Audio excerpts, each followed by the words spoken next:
podcast is part of the Sports Social Podcast Network. Thanks for choosing this free Anfield Index podcast. If you'd prefer to listen to this or any of our other shows without adverts, then now's the time to check out Anfield Index Pro. With AI Pro, you can supercharge your entire listening experience. You'll not only get all of our podcasts without the ads, but you'll have them far faster with our Quick Publish feature available exclusively for subscribers. AI Pro also puts you in the heart of our sound studio, with an option to listen to many of our shows live and interact with the podcasters in real time as the shows are recording. Upgrading couldn't be easier. AI Pro is available on all popular podcast platforms. Just head on over to AnfieldIndexPro.com and get started today. Hello and welcome to Daily Red, your lunchtime catch-up on all things Liverpool FC on a Wednesday on which Twitter is in absolute meltdown. News this morning that Leny Yoro is to fly to the UK to discuss terms with Manchester United and potentially undergo a medical, has sent the Liverpool fan base spiralling into a pit of oblivion. Not really certain as to why. Over a month ago, David Ornstein and Paul Joyce both said, Leny Yoro is a player that Liverpool are very interested in and they view him as an exceptional talent and that they would have an interest in bringing him into the club, but that the feeling from Liverpool at that point was that the most likely outcome would be that he'd go to Real Madrid. Since then, neither of them, nor any other reputable journalist, has mentioned Leny Yoro and Liverpool, except when David Ornstein in recent days said Liverpool had backed away from any deal for Leny Yoro. So very clearly we are not actually in for Leny Yoro. It was something we inquired about and then moved on from. But that doesn't stop people having their tantrums and throwing toys from prams. There's a few things to consider here. So the fee is 52 million for Leny Yoro. Now that seems like a reasonable fee. He's an exceptional young centre-back. He's also an 18-year-old centre-back with 1 year left on his contract, who's played 60 games in his career. So it is a big outlay for an 18-year-old. But it's not the only outlay involved here. This is where people need to step back and actually consider what a transfer entails, because it's not just the fee. We just went through this last summer with Bellingham when we had the tinfoil hat brigade having temper tantrums that we wouldn't pay the £80 million fee for Jude Bellingham. But the fee for Bellingham was never the issue. The issue is the total cost of the deal, which has to factor in a signing bonus, which is generally a year or so's pay. It has to factor in the agent fees. And in certain situations, like Bellingham, like when Haaland went to City, and like with this one, that there are family members who are consulting him who have their hand out for a big fee. And Romain Maligne has pointed out today, among with others, that in this situation, the entourage, being the family of Leny Yoro, are making bad on this. They have put their hand out. They're demanding a big fee to push him to go to a club that he doesn't really want to join. Leny Yoro wants to go to Real Madrid. He is going to Manchester United because he's been pushed to join United by his family, because they stand to profit from this deal. So when you add all of that up, you're not talking about a £52 million investment. You're talking about a near £100 million investment when you factor that year's salary as a signing bonus, when you factor the agent fee. And remember, it's George Mendes, so the agent fee is going to be significant. And then you factor in that his parents have their hand out. Bellingham's father got 20 million, as did Haaland's father. Yoro's father's probably got his hand out for similar. Suggestion is it's around 15 million. And all of that adds up. And that's before you talk about the wages involved. So you're not talking about a 52 million investment in an 18-year-old. You're talking about a near 100 million investment in an 18-year-old with 60 senior games under his belt, who's had one season as a starter. One.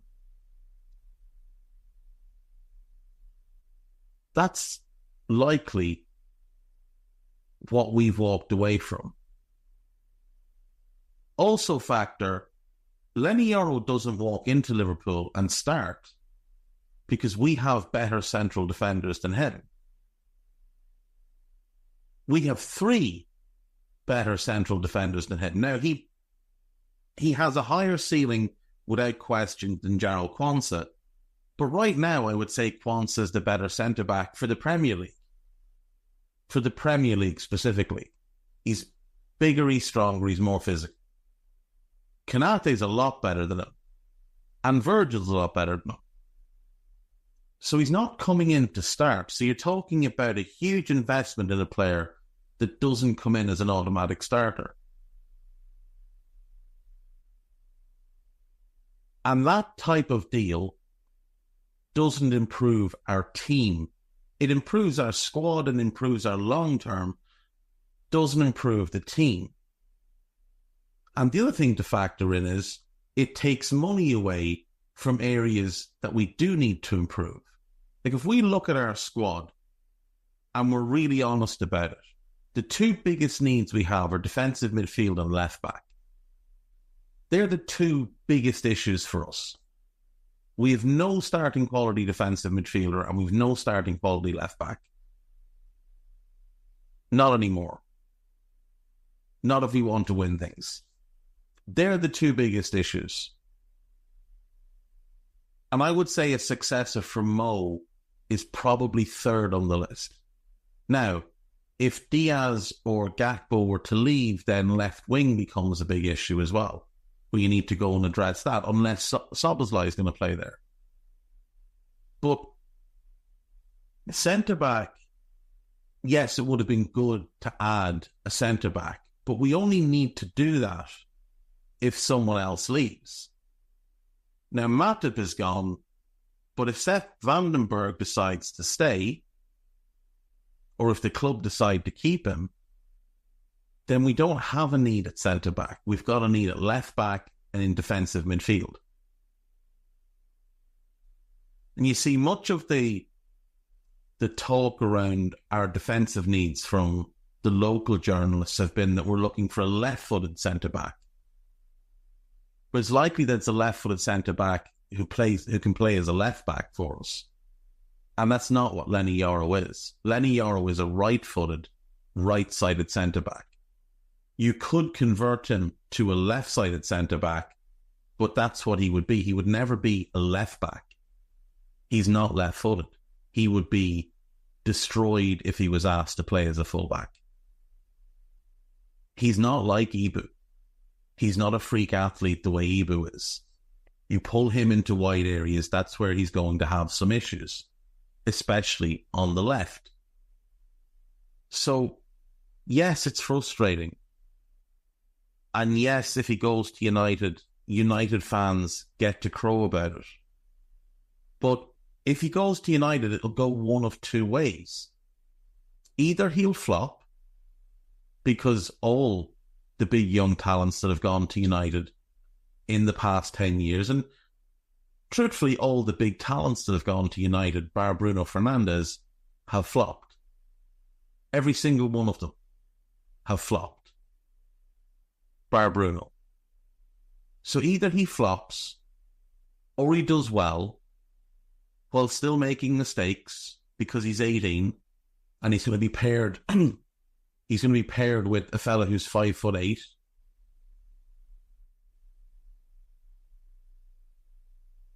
And then in 2 or 3 years, he pushes his way to Real Madrid. And you can say, oh, well, they'll double their money. But they won't. Because again, the cost of the outlay is not 52 million. It's 52 million plus the signing bonus, plus the agent fees, plus the fee to the family, the consulting fee. All of these things have to be factored in. You also have to factor in that he's allegedly going to get somewhere between 150 and 180 grand a week. And I saw a very foolish outlet claim that that is the same as Gravenberg. It's not. It's 30 grand a week more than him. It's more than Gravenberg. But take him out of the equation for a second. He was a bad move by us last summer. It's more than Alexis earns. It's more than Szoboszlai earns. And it's more than Konate earns. So you're going to bring in an 18-year-old who's not going to start, who's going to be behind Ibu, but you're going to pay him more than Ibu?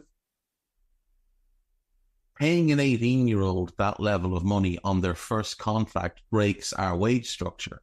And people need to start understanding what our wage structure is. We have bands that we want to put players in on their first contract, their second contract, and their third contract.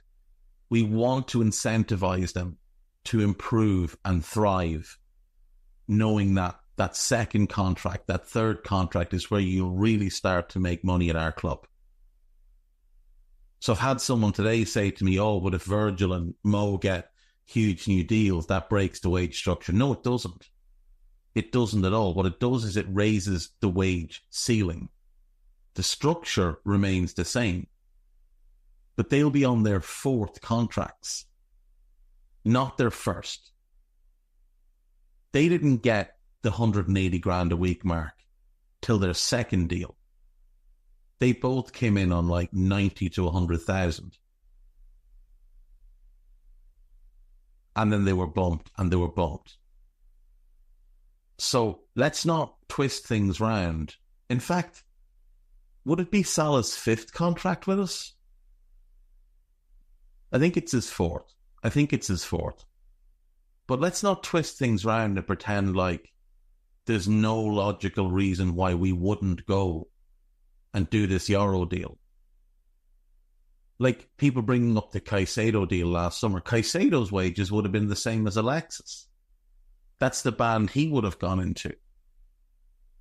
That's the first contract. But it's also very hard for us to pay Leny Yoro at 18, 180 grand a week, and then turn around to 19, 20, 21-year-old lads who've come through our academy and say, hope you're enjoying that 5 grand a week we're paying. Here's your next contract and it's 20 grand a week. When they've got more skin in the game for the club than a new fella coming in who's got less experience or similar experience to them, but is younger. People need to just engage their brains a little bit more. And look, it is frustrating. I am frustrated that we're not getting him.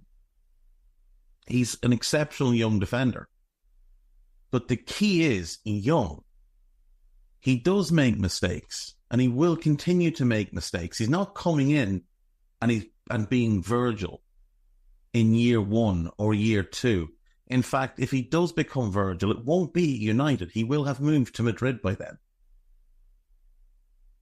Like, the one that actually annoyed me was Archie Gray.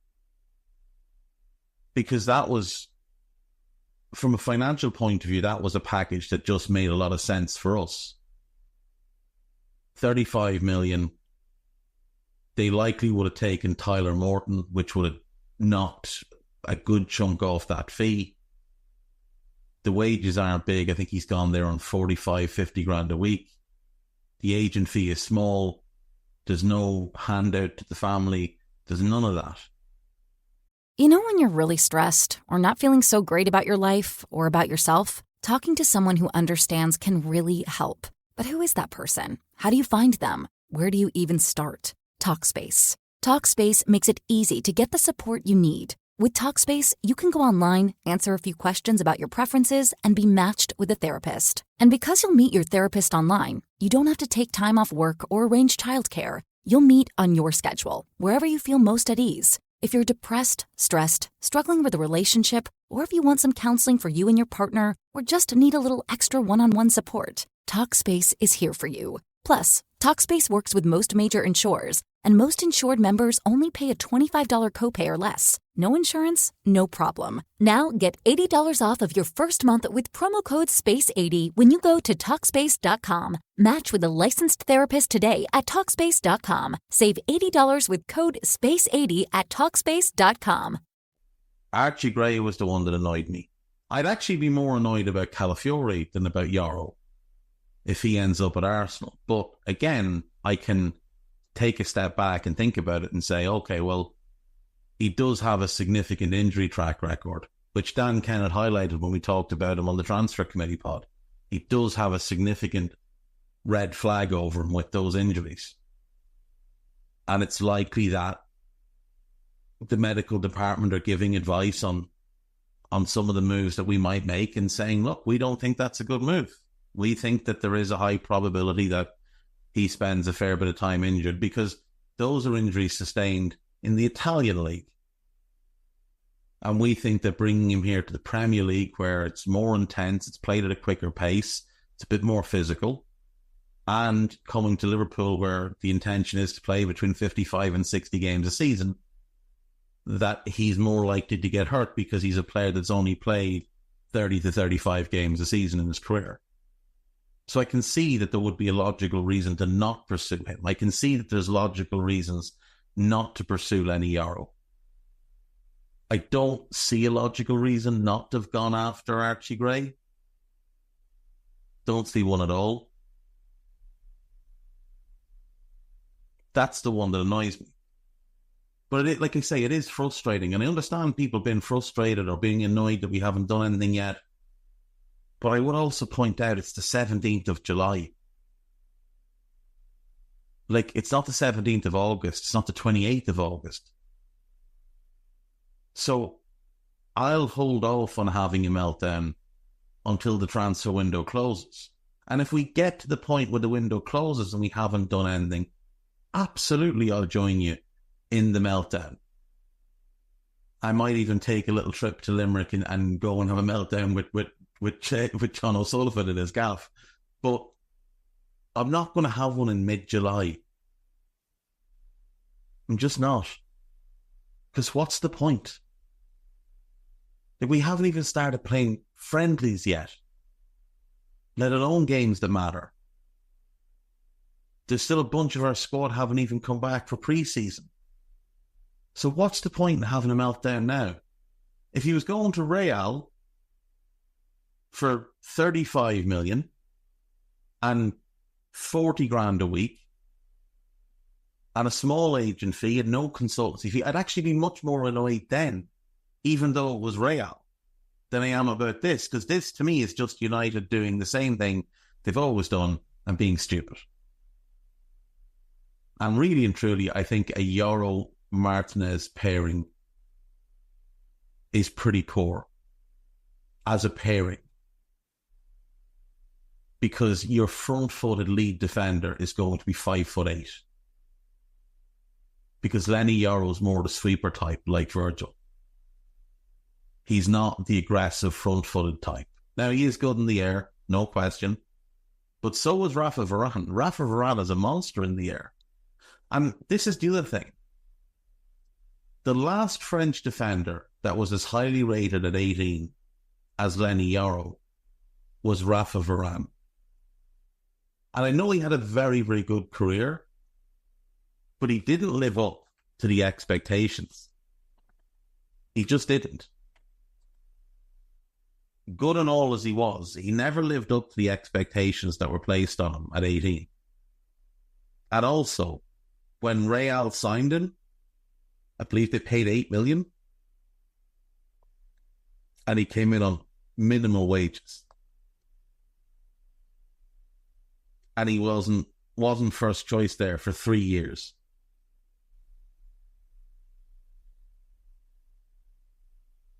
So, like, you just don't know. Like, the last centre-back that was as highly hyped at this age was Matthias de Ligt, who it appears United are going to stiff, despite the fact that he made it very clear that he wanted that move. At 18, he was every bit as highly regarded as Leny Yoro, probably more so. He was captaining Ajax. He was playing for the Dutch national team. He'd been outstanding in Europe at this point in his career, which Yoro has not been as yet. He was as highly regarded, if not more so. And look at him now. He's 24. It hasn't worked out at Bayern. It didn't work out at Juve. And they're clubs with environments that are much more conducive to developing young players than Manchester United is. And yet at 24, Bayern are looking for 42 million for him, which is 12 million less than they paid. I believe they paid 54. Let's have a look. Yeah, in and around 54. And that was less than Juve had paid 3 years earlier. So when Juve bought him at 1920, they paid 70 million. When they sold him at 23, they sold him at a loss. And now Bayern, who will sell him around the age of 25 because he's 25 in a month, they're going to sell him at a loss again. So just because a defender is incredibly highly regarded at 18 doesn't mean that they become what you expect them to become. It's actually quite rare that they do. Look at Wesley Fofana. He was hugely rated. Now, injuries are a factor there, but injuries happen. There's no guarantee that Leny Yoro stays fit. Injuries happen. Players don't develop. They make the wrong moves. They get money too early. They get comfortable. There's so many different factors. How many different times have we heard about this generational player from Brazil who's going to be the next Pele, the next R9? Do you remember Denilson? Because I remember Denilson. I remember being told this is the best winger that Brazil have ever produced. This is the next Garrincha. Do you remember Robinho? Because I do.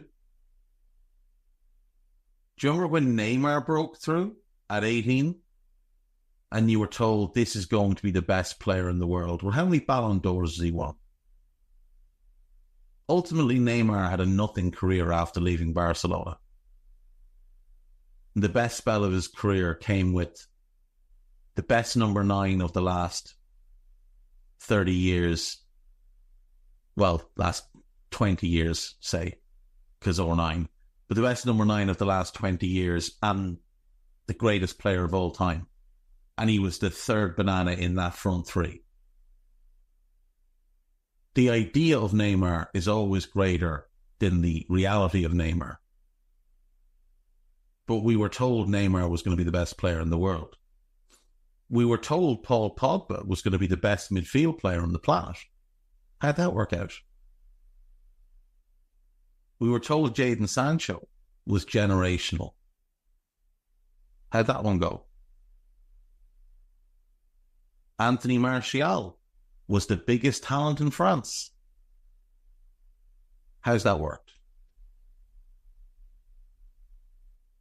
See, the problem is when players are hyped this high, this early,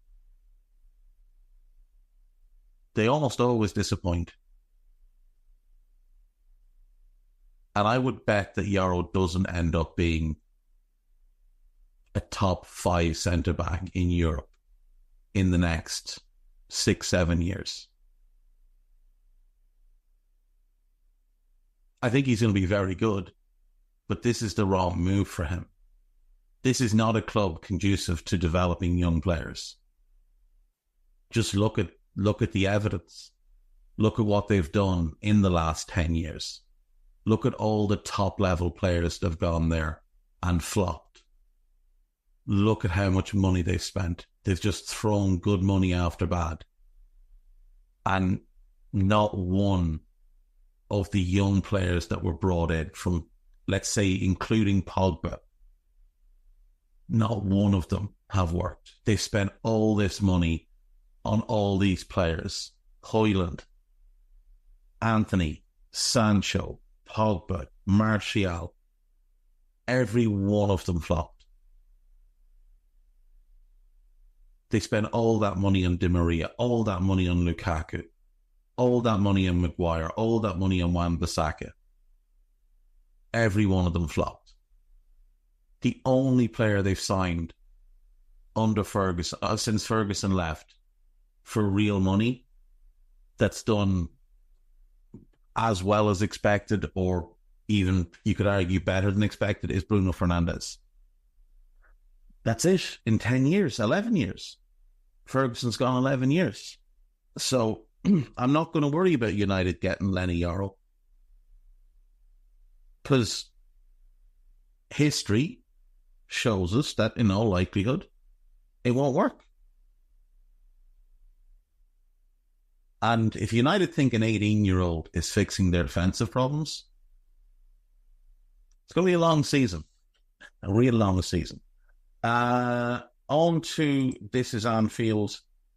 4 reasons for optimism despite Liverpool's lack of transfer activity. Defender now in talks Liverpool now in talks to sell defender. Let's have a look at that. Arne Slot has one clear instruction for Liverpool players as 11v11 work begins. So I would recommend actually reading this piece. It is quite good. So I can't remember who wrote it. Jack Lusby wrote it. So yeah, make sure you give that one a read. Then we are in talks to sell Billy Kemethio, allegedly to Dundee United. So hopefully that one goes through and he can go and have his career. 4 reasons for optimism. Exhausted but no injuries. None of our players got hurt while playing for their nations. No player overlooked. Slot's doing a full in-depth evaluation of the entire squad. This is still a talented squad. It's a squad that underachieved the last couple of years. And then silence does not equal inactivity, which is always something that people need to be reminded of.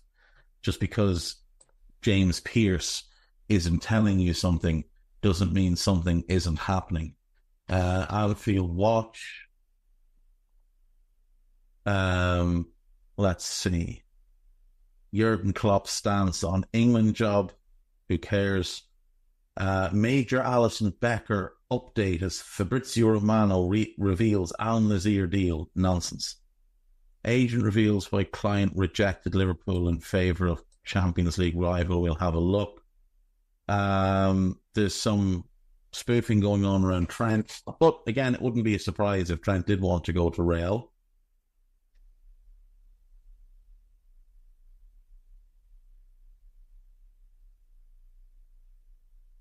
Okay, let's have a look at this. So, new Juventus goalkeeper Di Gregorio, his agent is claiming that we tried to sign him.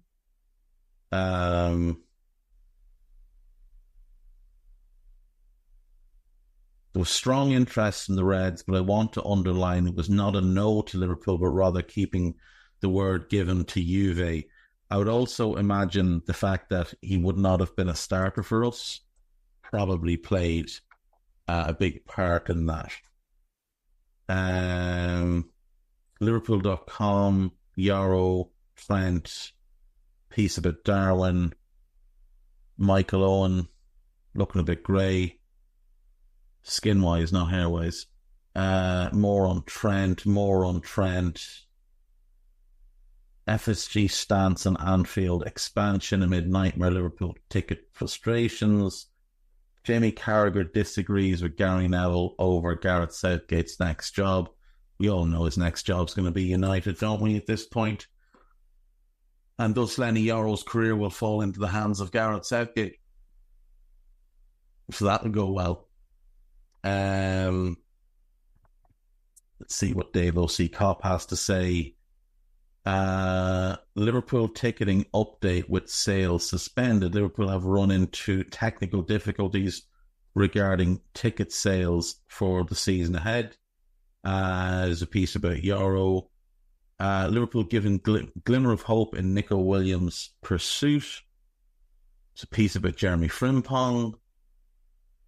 Why Liverpool did not advance with Leny Yoro transfer. Barcelona explained Thiago role under Hansi Flick. Well, Hansi Flick doesn't speak Spanish, and Thiago obviously speaks Spanish and German fluently and can thus communicate with pretty much the entire squad. Yada, yada. Why did Liverpool not pursue? Basically because we got fed up of players wanting to go to Real Madrid, I assume. But I think it's the cost. It's the overall cost with everything. Like, that's what it's going to come down to. Is it the right thing? That's their decision. I don't disagree with it in this case. I actually don't disagree that in this scenario, the cost attached to Leny Yoro does not reflect what he would bring to the squad in year one or year two. There is a piece about Arne and what will look different in attack. Piece about Sepp Vandenberg. Liverpool legend urges club to make move, and there's a picture of Adrien Rabiot. I'm going to read this. There's a piece about Trent. Let's see. What Liverpool legend is urging us to go for Adrien Rabiot? John Barnes. John, absolutely not.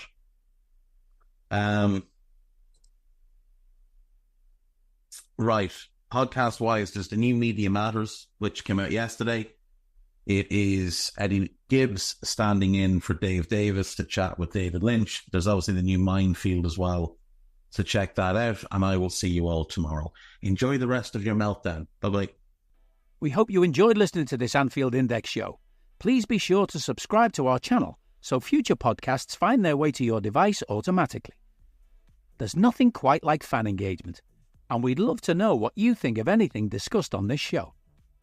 The best way to get in touch is over on our free Discord community, where both podcasters and listeners debate the hottest LFC topics 24/7.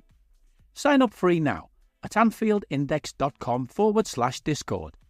You won't regret it. You can also follow us on Twitter at Anfield Index and find us on Facebook by searching for Anfield Index. Oh, and before you go, we'd love it if you could leave us a 5-star review on your favourite podcast app. It only takes a couple of seconds, and it means the world to the people who create these free shows. Sports Social Podcast Network.